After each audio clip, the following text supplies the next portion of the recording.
O en verdad más bueno, el que tiene veneno, me meto cogiendo Caponi. ¿Qué pasa? Que eres más pequeño que un puto pony.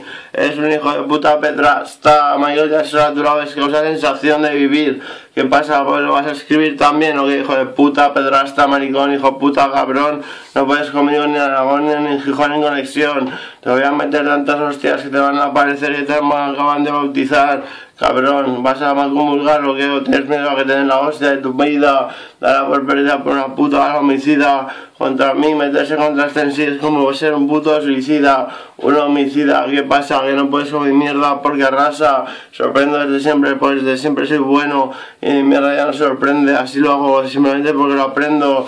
No soy un delincuente, no soy cleptómano ni nefómano, pero soy pirómano. Yo un millón de gasolina, voy hacia tu casa, cosa fina.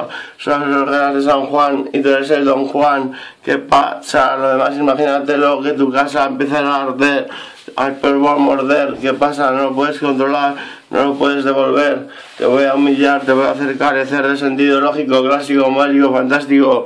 Encima te has metido con artistas del tanto estilo, con Farruko y Arcángel, los que te dieron de comer de su mano y muerdes la mano que te da de comer. Hijo de puta, no tienes nada que merecer, no mereces la fama, eres un mequetrefe, ya me la que me crece, yo sí que soy tu puto jefe.